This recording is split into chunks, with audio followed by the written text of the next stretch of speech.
o vídeo já vai começar, mas antes, não se esqueça de se inscrever e ativar as notificações.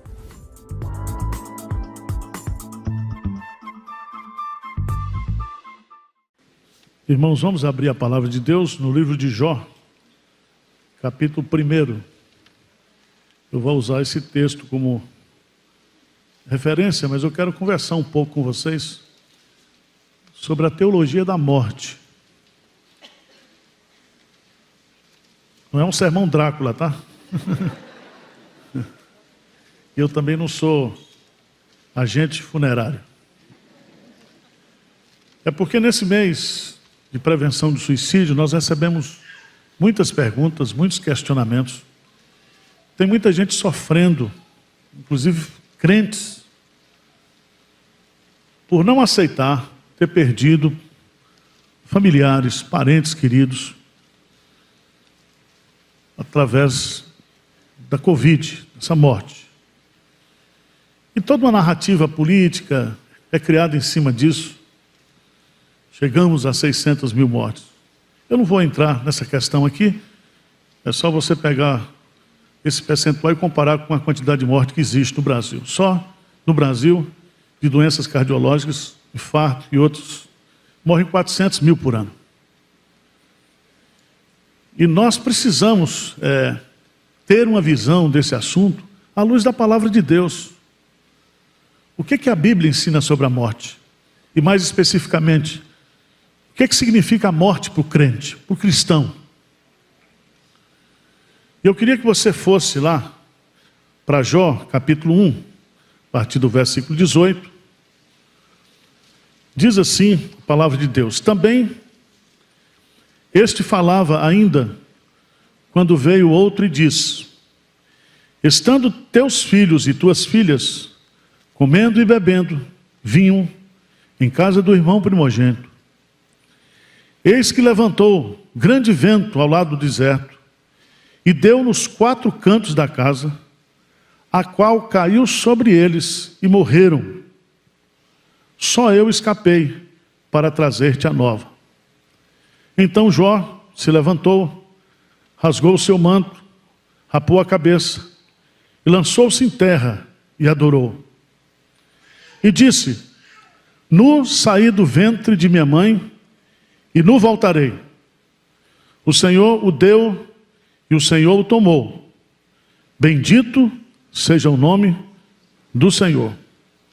Em tudo isso Jó não pecou, nem atribuiu a Deus falta alguma. Essa última frase é muito importante. Não atribuiu a Deus falta alguma.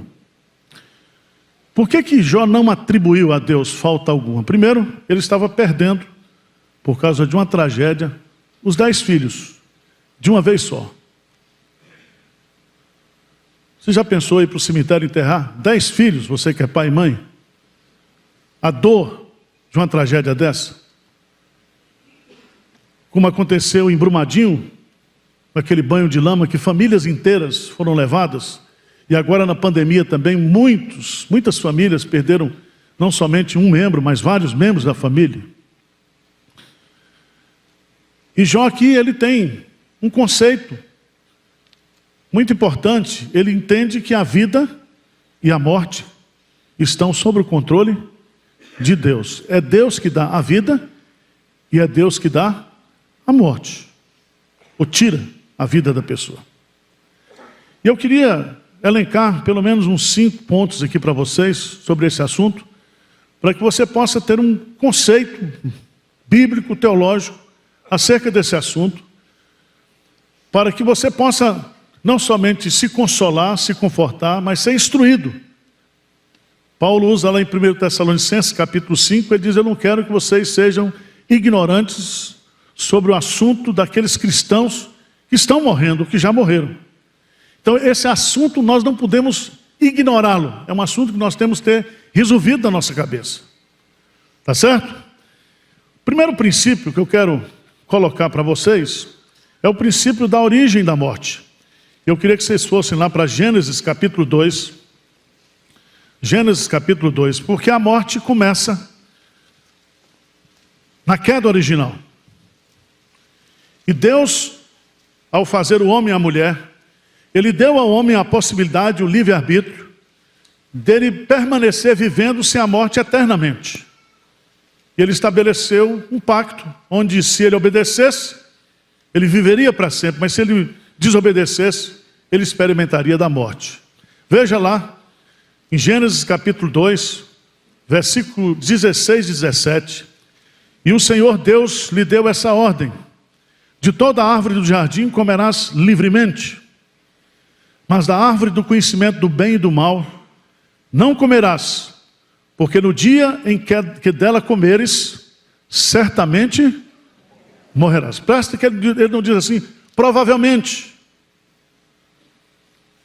Então ele deu para o pai da nossa espécie, para o cabeça da nossa raça, a possibilidade de obedecer e viver, e de desobedecer e morrer. E ele desobedeceu.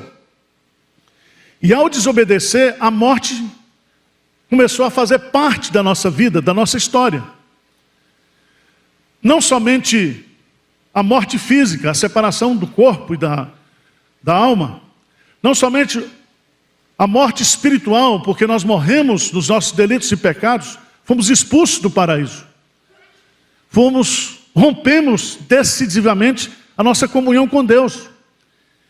Por isso que Jesus diz, aquele que nasce da carne é carne. Se você quer ver o reino de Deus, você precisa nascer de novo. Então, a conversão é uma ressurreição espiritual. Mas o pior não é somente a morte física, não somente a morte espiritual, mas é a morte eterna. Aquilo que Apocalipse chama de segunda morte. Segunda morte. A questão não é simplesmente enfrentar essa primeira morte, mas é saber que existe uma segunda morte. Ou seja, você pode viver eternamente longe da presença de Deus, da comunhão com Deus, com as companhias mais desprezíveis da história.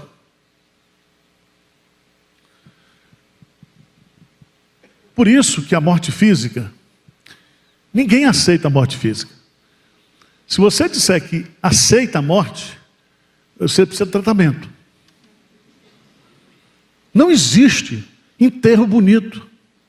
Não existe morte bonita. A morte é inaceitável para nós, porque nós não fomos criados para morrer. Deus administra a vida e a morte, e Ele deu ao homem a possibilidade de viver e morrer. Agora vamos para Romanos capítulo 12. Eu quero chamar a sua preciosa atenção, porque se nós temos a origem da morte, nós temos agora a universalidade da morte e a transmissão da morte. Então, a partir de Adão, todos da espécie humana, quando nascem, eles já nascem para morrer fisicamente, eles já nascem mortos espiritualmente, e eles precisam crer em Jesus Cristo para não receber o que é a segunda morte. Vamos ver aqui o texto de Romanos capítulo 5. Romanos 5, versículo 12. Eu errei? Eu sou falho também, tá? Libera o perdão para mim. Romanos 5, 12.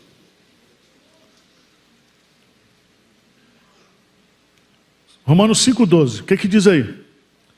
Portanto, assim como por um só homem entrou o pecado no mundo, e pelo pecado a morte, assim também a morte passou a todos os homens, porque todos... Então veja bem, por causa de um pecado só, o pecado de Adão, entrou o pecado no mundo. Não somente na raça humana, mas o pecado trouxe consequências para a natureza, para o cosmos. Paulo fala, Romanos capítulo 8, que tudo está gemendo, aguardando a restauração de Deus. Mas é importante você observar aqui, que a morte ela é democrática. Ela passou a todos os homens.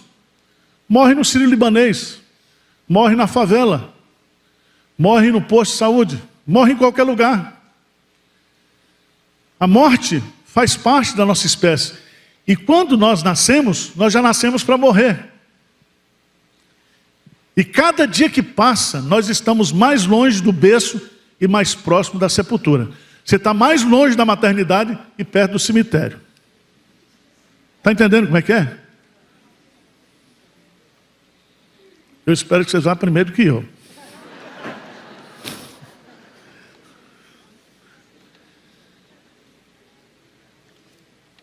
Veja bem, irmãos, Deus administra a vida, mas Ele não é o autor da morte. Ele é o autor da vida. E aí, o que Deus fez para matar a morte? Para destruir a morte?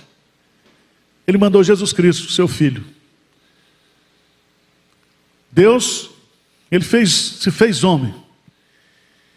E satisfazendo a justiça, ou a justa ira de Deus, Ele morreu em nosso lugar. E ao morrer em nosso lugar, Ele matou a morte. E Ele criou a possibilidade da ressurreição. Da ressurreição.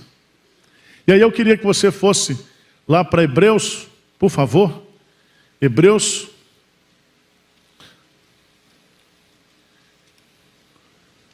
Capítulo 2. Hebreus capítulo 2.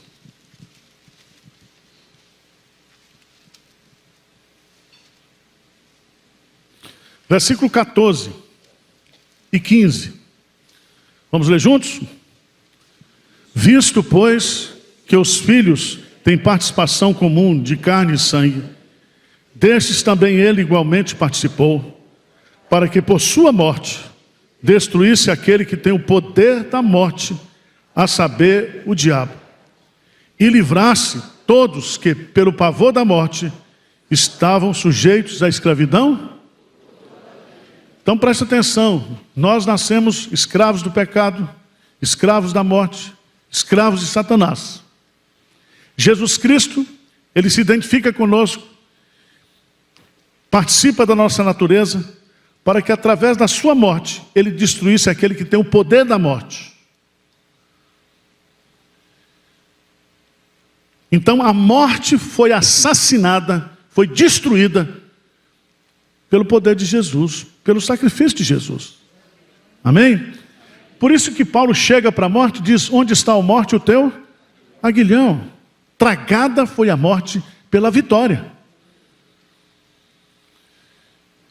Isso aqui nós temos que entender, nós temos que aprender e ter isso resolvido, porque disso aqui decorre algumas coisas que são práticas para nós enfrentarmos esse assunto.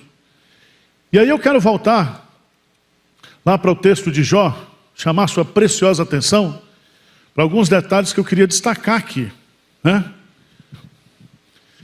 Aqui, os filhos e as filhas de Jó morreram. E de que elas morreram? De que elas morreram? Diz o texto que se levantou um grande vento. Vocês viram o vento essa semana aqui em São Paulo? Vocês viram no interior? Tempestade de vento e areia. Um vento. E o vento foi, bateu na casa, nos 4 cantos da casa, e a casa caiu sobre eles e morreram. E aqui eu quero dizer uma coisa importante para vocês. É que a morte vem. E a forma como você vai morrer não tem importância nenhuma.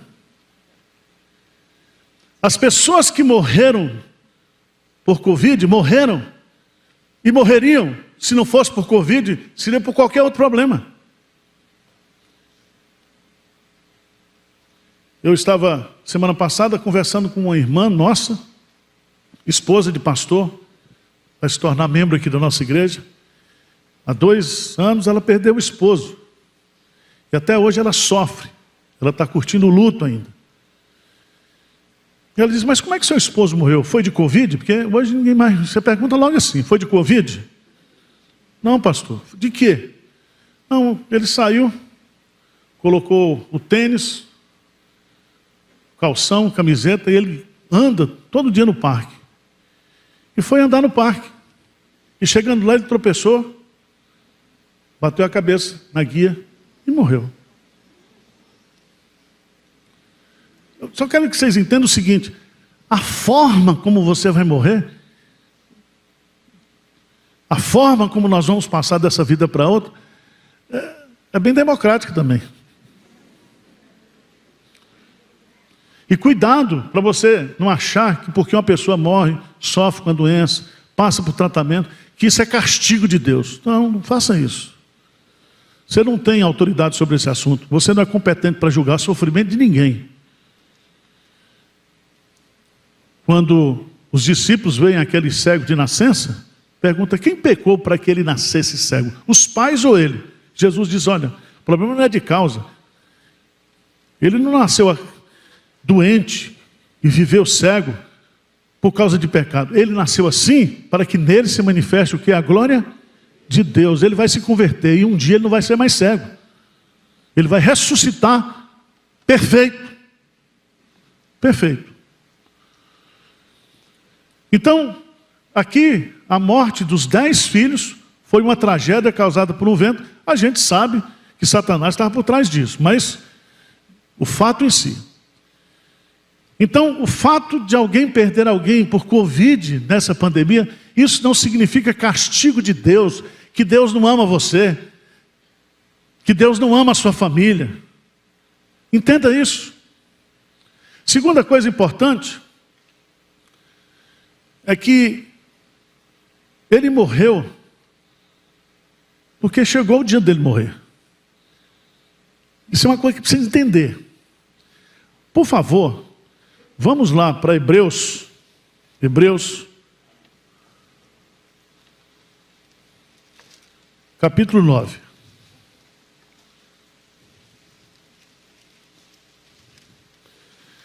Lembra que quando Jesus estava caminhando para a cruz, várias vezes ele repete: é chegada a minha hora. Se Jesus, como homem, sabia, ele não foi preso, não chegou a sua hora. E ele chegou e ora para o Pai: Pai, chegou a hora. Glorifica-me com a glória que eu tinha antes da fundação do mundo. É chegada a hora. E aqui eu queria que você fosse para Hebreus capítulo 9, entendesse o que está aqui no texto. Hebreus capítulo 9, versículo 27. E assim, lê comigo: e assim como aos homens está ordenado morrerem uma só vez, vindo depois o juízo, assim também Cristo, tendo se oferecido uma vez para sempre para tirar os pecados imundos, aparecerá a segunda vez sem pecado aos que aguardam. Preste atenção na segurança que esse versículo traz para mim e para você. Primeiro, diz que está ordenado aos homens morrerem uma só vez. Significa que todo mundo aqui tem um prazo de validade. Está lá. Você não vê, mas Deus disse que esse aqui vai até outubro de 2021. Esse aqui vai até... Assim? Está ordenado. O salmista Davi, no Salmo 139, diz claramente lá que todos os meus dias foram contados e ordenados, escritos, quando nenhum deles ainda o quê? Existia. O salmista Davi diz que os nossos dias estão nas mãos de Deus. Por isso que Moisés chega a dizer no Salmo 90, quando ele compara a transitoriedade da vida com a eternidade de Deus, ele diz: ensina-nos a contar os nossos dias, para que alcancemos o quê? Corações sábios. Está tão ordenado a nossa morte, como foi ordenado o nosso nascimento, que aqui veja no texto, que ele, para argumentar, diz: assim como aos homens está ordenado morrer uma só vez, vindo depois disso o juízo, assim também Cristo, tendo se oferecido o quê? Quantas vezes Cristo morreu? Por que ele morreu só uma vez? porque estava ordenado pelo Pai que ele morreria só uma vez. Então o argumento aqui é a fortiori. Assim como está ordenado eu e você morrer uma só vez, assim também Jesus Cristo morreu uma só vez. E assim também já existe um dia que nem eu nem você nós sabemos, mas que está na agenda de Deus, que Ele vai voltar. Ele vai voltar. E Jesus diz para os seus discípulos, esse dia ninguém sabe, só Deus. Mas esse dia é o dia da vitória, é o dia de glória, é o dia da segunda vinda de Cristo. Amém? Agora, há uma terceira coisa que eu gostaria de colocar para vocês. A origem da morte, a universalidade da morte, a destruição da morte. E a morte, ela já está determinada para cada um aqui. Mas olhando especificamente para a morte do cristão, para a morte do cristão, eu gostaria que você fosse para o Salmo 116.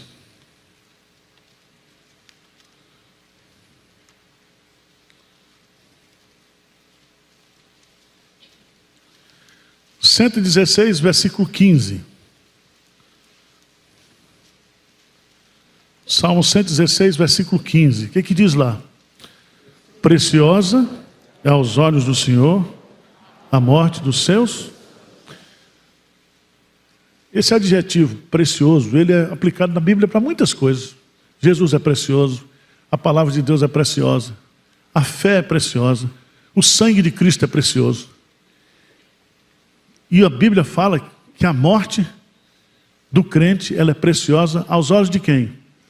Aos meus olhos. Eu perdi meu pai, eu não queria perder meu pai. Não queria. Você acha que eu queria perder meu pai?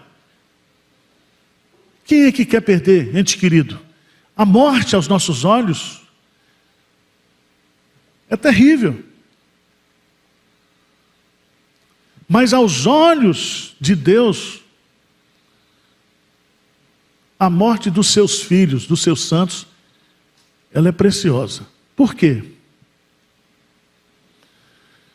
Jesus diz assim, na casa de meu pai há muitas, se não for assim, vou, e quando eu estiver preparado eu voltarei. Esse voltará aqui tem a perspectiva da segunda vinda.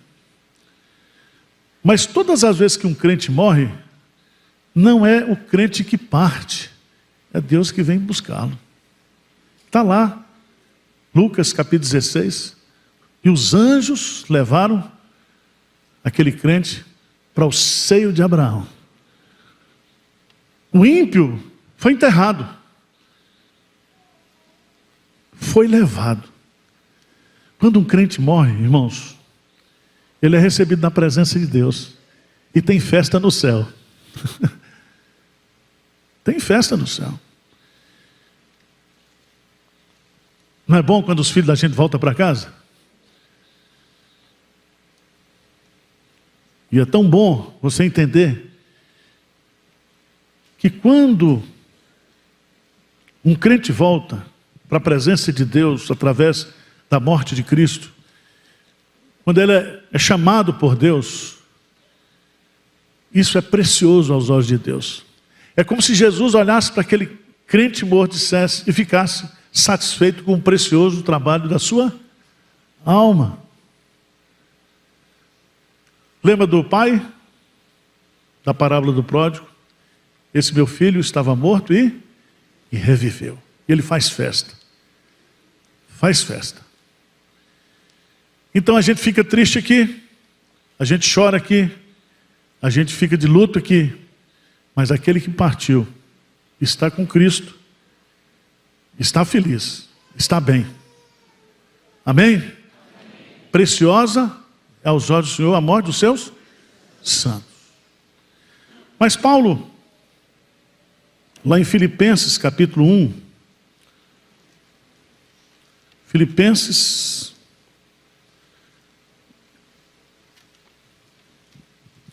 capítulo 1, versículo 21. Por favor, leia esse texto. Filipenses,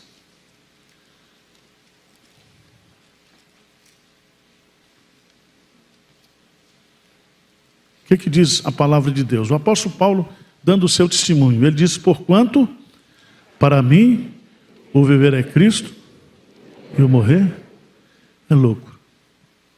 Você já pensou nisso? É que todo crente, ele está lucrando mais quando morre do que quando está vivo.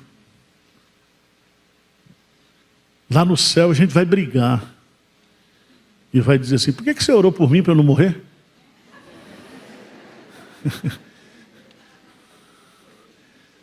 A gente ora para não morrer porque a gente tem medo, né, do desconhecido. Mas aquelas pessoas que morreram estão muito melhor do que a gente. Porque Paulo, ele vai resumir isso lá em Romanos, ele diz assim: se vivemos para o Senhor, vivemos. Se morremos para o Senhor, morremos. Se vivemos ou morremos, somos do Senhor. Somos do Senhor aqui nessa vida e somos do Senhor depois dessa vida. Somos do Senhor. A morte, nem a vida, nada poderá nos separar do amor de Deus que está em Cristo Jesus. Paulo fala assim: por esta causa me ponho de joelho. E ele diz assim, perante toda a família, tanto a que está no céu quanto está na terra. Significa que quando você sai e passa dessa vida, Deus chama você da igreja militante, você vai para a igreja triunfante, você continua unido à igreja do mesmo jeito. Nós estamos com Jesus e Jesus está conosco. Por isso que eu queria que você voltasse lá para o livro de Jó. Eu já estou encerrando.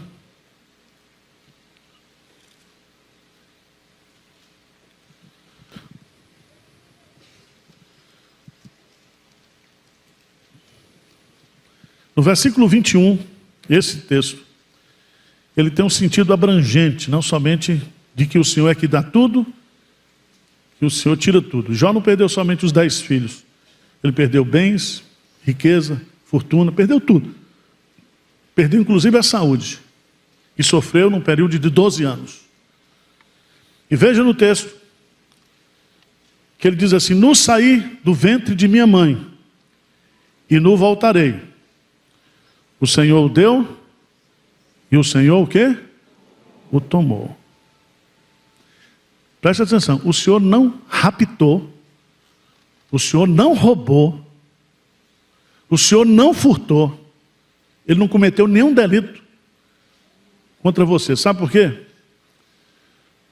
Porque todos os espíritos pertencem a Deus. Ele é dono de cada alma. Você não ama mais o seu parente que partiu. Eu não amo mais meu pai que partiu do que Deus.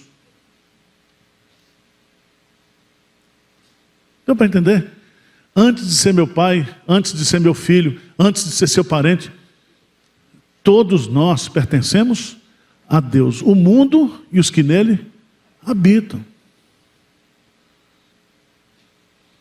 Você falou assim: pastor, mas é difícil. É difícil.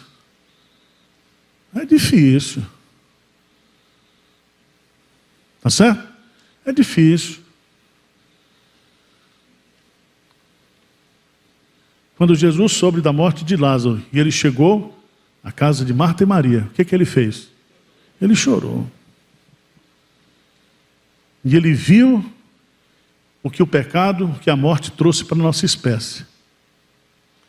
Mas ele estava ali para morrer na cruz e para destruir o poder da morte.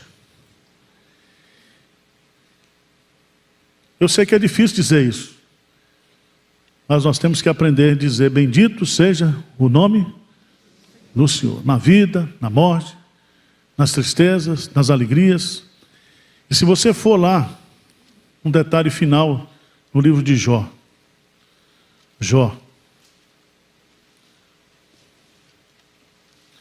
A partir do versículo 12, Jó 42.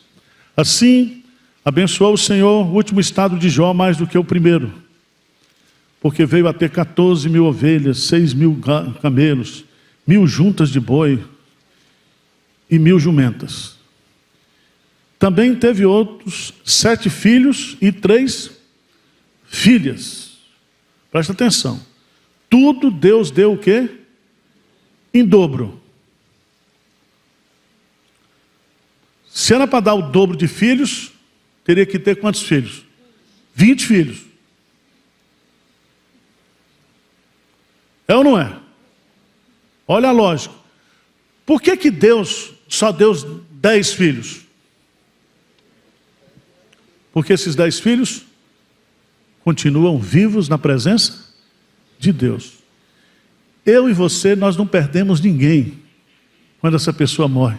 Essa pessoa vai para a presença de Deus. Vocês estão entendendo ou não? Estude esse assunto, medite nesse assunto, porque há tanta gente explicando por que Deus matou meu pai, por que Deus matou minha mãe. E as pessoas estão, de fato, desesperadas, procurando uma resposta, um sentido. E nós precisamos, como diz Paulo em 1 Tessalonicenses, consolar uns aos outros com essa palavra. Aqueles que morreram em Cristo já estão com Cristo.